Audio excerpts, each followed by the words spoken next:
and welcome to the 19th day of Advent, where today we are having a huge celebration based around the 13 desserts of Provence. I started preparing for it yesterday, so some of you will have seen me make the pompe à l'huile, which is the brioche at the heart of it, already. So we have that ready, but we're getting everything else done today. You might notice I'm in the same clothes as yesterday, and that's because we're filming this for British TV, so we have to wear the same thing for both days of filming. Galahad and I are in muted browns. I'm in plum.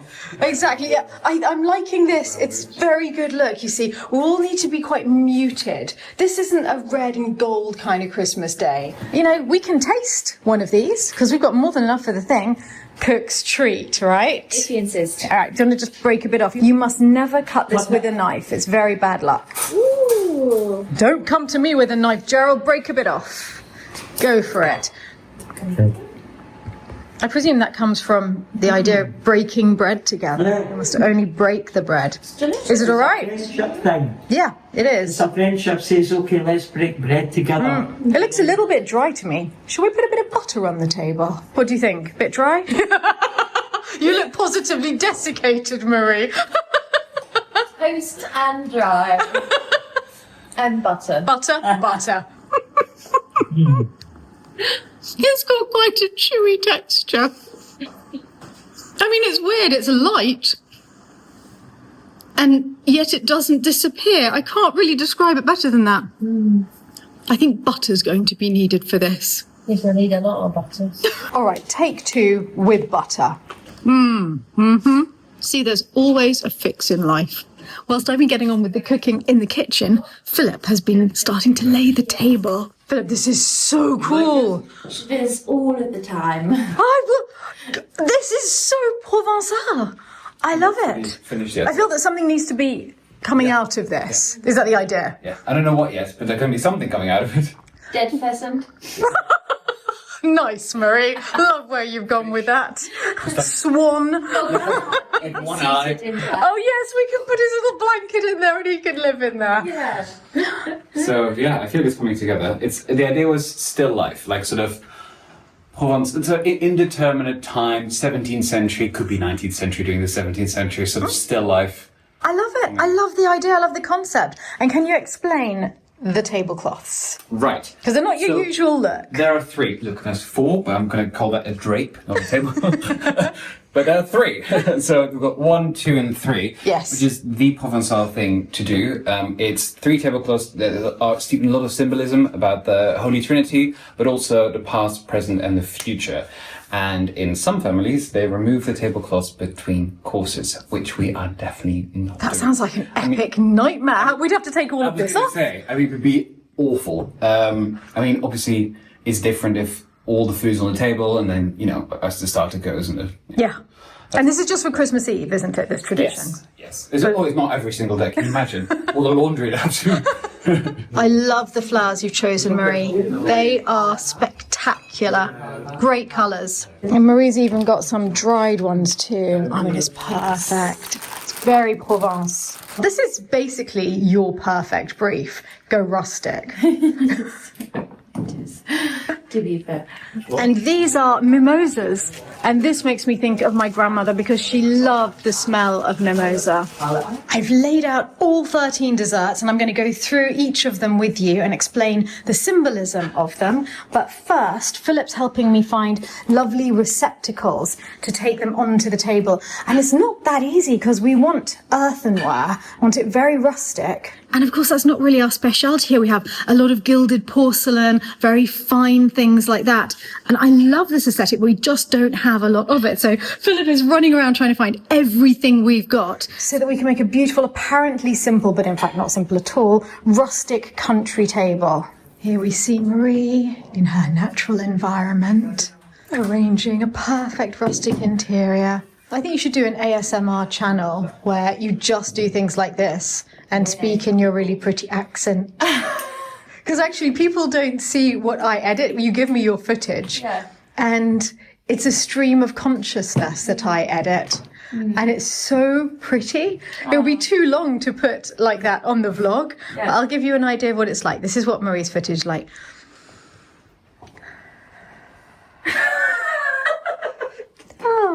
Galahad. Let's go and look at the... Oh! And it's the nicest thing in the world. I just close my eyes and I'm in my happy place when I'm editing. Because you're bored. No, I'm delighted. No, it gives me tingles, like the best ASMR. Yeah, maybe in the future. This is beautiful. The eucalyptus works incredibly well. I really like that in it.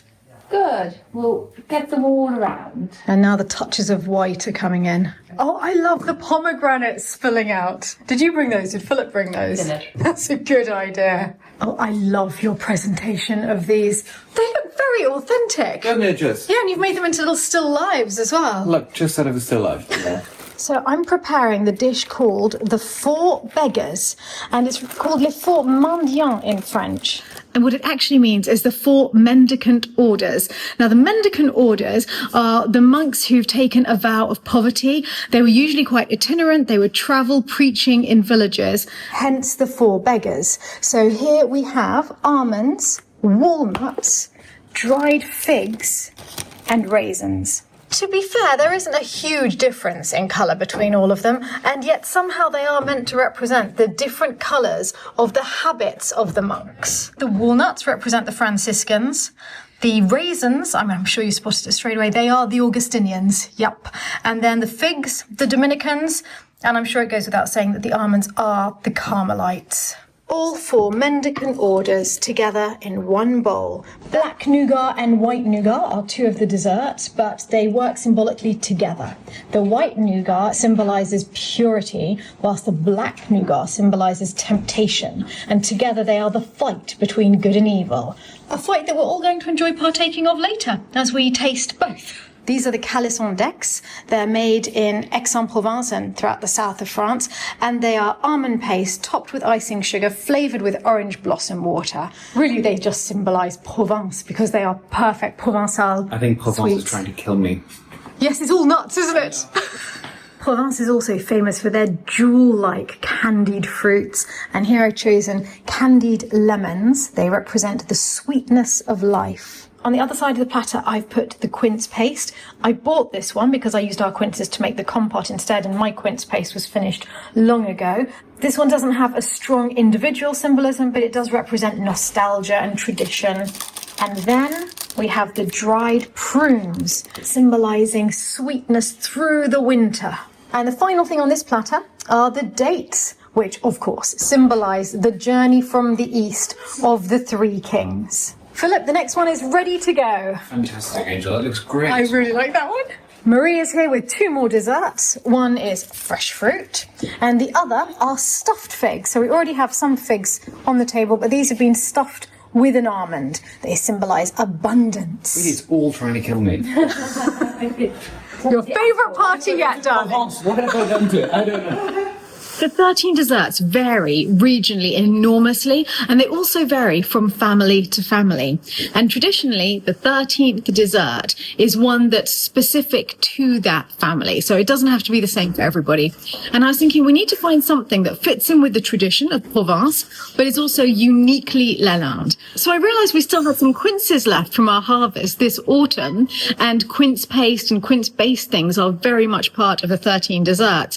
So I found a Provencal recipe for a quince compote, and it's using not only the quinces from our garden but also the honey from the bees that live on our land. So quince and honey compote. And I've just stewed the quinces with the honey, some water, a little bit of white wine, and star anise and cinnamon. That's it. So it's been simmering for hours, and now that it's cool, I'll just remove the cinnamon stick and the star anise and mash it. I've only mashed it a little bit because I want to leave it quite rustic. I love the colour. Doesn't it look like Christmas? It's incredible. It's like a miracle how the quinces go from looking really like pears to turning this wonderful deep orangey pink when you cook them. And we're going to serve it very simply with some really rich crème fraîche. And I managed to find raw milk crème fraîche. So it hasn't been pasteurised. So the flavour is very intense and it's incredibly creamy. 44% fat. And it's going to be perfect to soften the tartness of the quinces. And I nearly forgot to tell you about the last dessert because Those eagle-eyed amongst you will notice you've only seen 12 so far. And in many families, it is not a solid, it is a liquid, which obviously we chose to embrace at Lalande. It is a sweet wine from the south. In our case, we have a Banyuls from 2008, and this should be delicious because, I mean, there's a certain austerity to some of the other desserts that I think this will just help with. Look at you all look beautiful. Oh my goodness. It's winter white wonderland here. We look like we're like that. And we've never looked like that before, have we? So I can show you all the different desserts. We've got our mendicant orders, the pompe à l'huile that we made. These count as 2 desserts, the black nougat and the white nougat. Here are the calisson d'Aix, those wonderful Provencal sweets. The wine, of course. The quince paste, the dates, the prunes, and the candied lemons. Fresh fruit is another one. That's the promise of renewal throughout the winter. Stuffed figs, and the final one, the 13th dessert, which is from each person's own home, and that's the Lalande quinces and the Lalande honey compote. You found your grandfather's nativity. Yes, I've got several different versions of the same one actually. So this one's fully just browns. There's one that's colour and one that it looks like maybe he or one of my family members coloured. Really painted it by hand. Mm-hmm. It's interesting looking. But this one don't tend to use very much because it hasn't got much colour. But that's exactly why I thought it would be perfect for a table. So you're going to hide the nativity in amongst all of the flowers and pots. Help me. Here, Yeah, if love you to. do, there's Okay. 1 camel and then there's 3 wise men. All right, well, I'm one wise man down. There we go. They'll be coming in somewhere near the dates. Philip's added the nativity. They're near the 4 mendicant orders. And you may wonder, where are the wise men? Well, only one has made it over the mountains so far. The other 2 are on the other side where they parked their camel. The camel has unloaded its cargo of dates, and these wise men have just set off on foot over the mountain to get to the nativity. And we have the angel Gabriel floating above it all.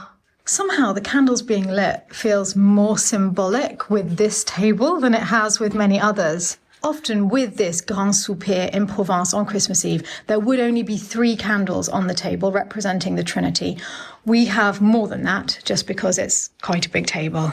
It's quite a lot going on. We did it, Gerald. Look at that. We did it. And Wow, that's Philip magic. and Marie made the best table ever. So I'm going to go and call everyone in. You all look so beautiful. You look like some sort of catalogue. All of you together. The new collection, Lalande, Winter 2025. We found the cure for the dry brioche. Turn it into a scone. So basically it's got the compote on it, and then the local cream acts as clotted cream. Then it's delicious.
We can't find the nutcracker, but we don't need it.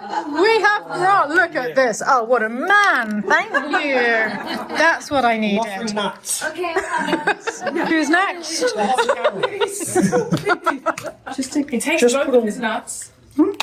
And then does that? So then crush them. Yeah. Christmas elf, high five. We did it again. Absolutely. We knocked it out the park. Every Christmas we deliver. You know, and they always say that, the camera crew. Working with you two, it's an absolute dream. It always just goes completely wrong. Everything goes wrong, and you just laugh.